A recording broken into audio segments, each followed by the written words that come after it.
Well, hi, everybody. I'm Don Stewart, and welcome to another edition of Breaking News of this Saturday, July 20th, 2024.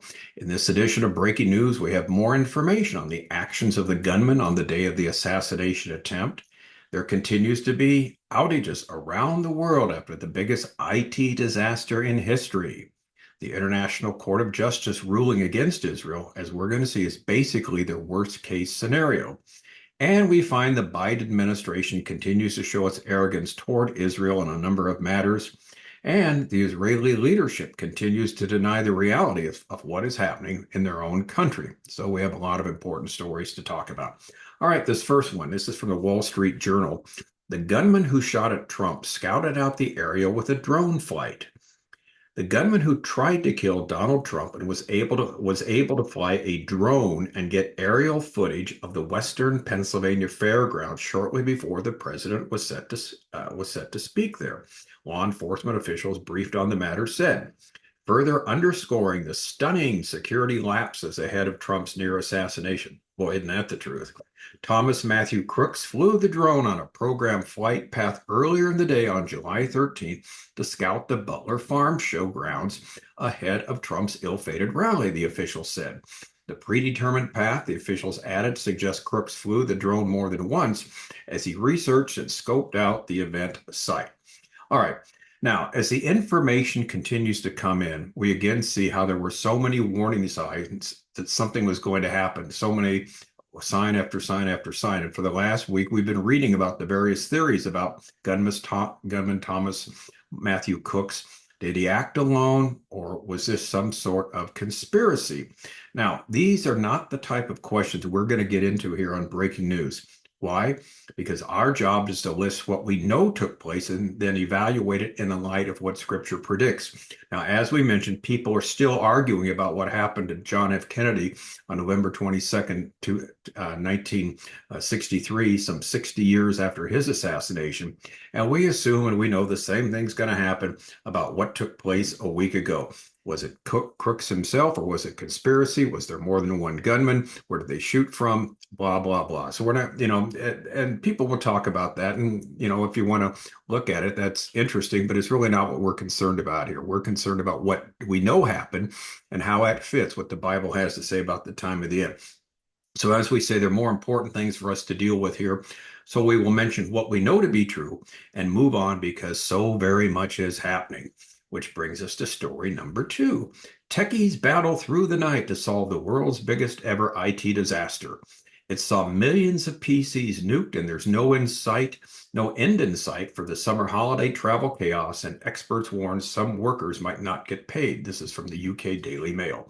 IT experts are battling tonight to finish bringing healthcare, financial, and travel companies' systems back online after they were crippled by a cybersecurity firm's faulty update early on Friday. Texas-based firm CrowdStrike has admitted responsibility for the issue, thought to have affected hundreds of millions of Microsoft Windows computers across the globe, which was caused by a buggy update to its Falcon security software. The issue rendered countless computers relied upon by airports, payment systems, restaurants, and experts warning it could take days for these systems to be recovered. In fact, Elon Musk said he's taken CrowdStrike out of all of his systems there on SpaceX. He's not going to deal with them again. And so it's been a real mess. Now, we talked about this yesterday. We made the point that the Bible gives us at least 3 predictions of the last days that assumes a world that we now see but didn't see in the first century. And if you're interested in this, I suggest you look at sign 15 of our 25 signs. We're near the end, where there will be an exponential increase in technology. We have developed this in some detail, and it's worth giving it a look. Now, again, our book, 25 Signs We're Near the End, is a free download, as is all of our books from our website, Educating Our World, under the heading Bible Prophecy. There's 65 total books on 11 different biblical subjects. Please take advantage of them. We thoroughly go through the issues of what's going to happen at the time of the end. And if you want to understand it, and you can understand it, we just list it all for you to hopefully make it easier for you. And again, it's all free. There's never any strings attached. It's all free for your perusal. Okay. Now, headline number 3, we go back to this ICJ opinion, the International Court of Justice. Remember on Friday, We mentioned first that there was going to be a ruling yesterday sometime about Israel and the West Bank, Judea, Samaria, and what it will entail. And we figured that it would come out against Israel, which it did. So here's an analysis today, the day after. The court gives in the headline is the ICJ opinion was Israel's worst case scenario. Analysis. The court gives Palestinians all they were seeking, nullifying the Oslo Accords, making an Israeli-Palestinian agreement on ending the conflict unnecessary. Will Israel now punish the PA for starting the process? Because they started the process with the UN.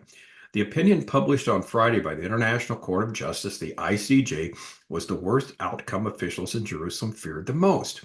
They estimated the chances that the court would accuse Israel of apartheid to be low and thought they might not even call for sanctions to be imposed on Israel. But the opinion was the most extreme, even to the point of absurdity in some respects, and that may ultimately work in Israel's favor. And it was absurd, totally absurd what they came up with. Now, here's our understanding. Israel never seems to realize that they cannot get a fair deal from this fallen world. As we emphasize, the problem is spiritual, it is not logical. Hatred for God and his people he has chosen to be, and the people he's chosen to be his unique people, the descendants of Abraham, Isaac, and Jacob, will continue to cause things to happen to them. It's from a study of scripture that we understand it is a spiritual problem. It's not a logical problem or a rational problem. It's spiritual because it's through these people they were given the oracles of God, as Paul told the Romans. What advantage has the Jew? Much in every way. They've been given the oracles of God. They're the ones that gave us the Bible. And they're the ones who God chose to do his bidding in the world. They gave them a country with borders that is going to belong to them and them alone, where they can be a witness to the world. And of course, they failed miserably, but nevertheless, this was God's plan. So we need to understand that from Scripture, and that's why we will see the continual isolation of Israel. That's sign 21 of our 25 signs. Anti-Semitism will increase, and Israel will continue to be isolated from the world. So we're not surprised by this. And some people just never seem to get it. All right, headline number 4 is not very edifying. Biden will not withdraw from race before meeting with Prime Minister Netanyahu. U.S. President Joe Biden's advisors claims he will not withdraw from the presidential race before Prime Minister Benjamin Netanyahu's speech to Congress in Washington on Wednesday. The New York Times reported in the early hours of Saturday morning. Remember, Netanyahu's come to the U.S. to speak to Congress about what's going on in the Middle East, what's going on in Israel, to present Israel's case before Congress. And so Biden reportedly does not want to withdraw from the race before then, and thus give Netanyahu the satisfaction, considering the strained relations between the two recently against the background of the war in Gaza, according to the New York Times. Now, I want you to notice the arrogance as well as the disdain for Israel. Like Obama before him, Biden is not a friend of Israel, and he has done whatever he can to keep the nation from a decisive victory against Hamas. Sadly, this sort of attitude will continue to bring judgment upon our country, United States of America, and that's what we're seeing. Now, the next story gives further evidence of this arrogance, and this one you just want to scream at. Headline number 5, U.S. National Security Advisor. We expect Netanyahu's speech not to look like 2015. National Security Advisor, woke National Security Advisor, we should add, and the liar, Jake Sullivan, says the Biden administration expects Netanyahu's Congress speech to focus on how the U.S. and Israel are working together. All right, he said on Friday, the Biden administration's expectation of his speech before Congress next week. Our expectation is that his speech will be one that doesn't look like 2015, he said at the Aspen Security Forum in Colorado. The speech, he added, should be about how we can work together to fight terrorism and get a ceasefire. Whether that happens or not, we'll see. Now, Netanyahu is set to address the U.S. Congress next week after he was invited by House Speaker Mike Johnson, Senate Majority Leader Chuck Schumer, Senate Minority Leader Mitch McConnell, and House Minority Leader Hakeem Jeffries. Netanyahu's previous speech to Congress angered the then President Barack Obama, who said at the time there was nothing new in the speech. The Prime Minister's 2015 speech focused on the Iran nuclear deal, which was being formulated at the time, and outlined a plan to prevent Iran from acquiring a nuclear weapon in his speech. The speech was boycotted by several Democratic lawmakers, including by Biden, who was the U.S. vice president at the time. So note the arrogance here. We don't expect him to tell the truth. We expect him to just give the party line that we're working together, everything's fine. We're going to get a peace agreement. We're going to get a ceasefire. The hostages will be released, and Joe Biden will get all the applause for this, as he should. And this is absolute nonsense. So hopefully he will tell the truth, make it clear Israel has a righteous cause and needs to finish the job. And our last headline, it's talking about ridiculous things. The IDF spokesman, here we go again. We will not allow Iran and its proxies to terrorize our civilians. He actually said this. The IDF spokesman, Rear Admiral Daniel Hagari, said, Iran is funding, arming, and directing its terror proxies in their attacks on Israel and the wider world. We will not allow Iran and its proxies to terrorize our civilians, and we will continue to do everything we can to protect Israel's people and borders. Now, this illustrates how ridiculous stories can also come from the Israeli leadership, as the comments to the story reflect when you read the Israeli comments. Why? Since October 8th, the people of northern Israel have been bombarded by Hamas and have had to evacuate their homes. The firing from Lebanon has been nonstop. So please don't give this nonsense about we won't allow it.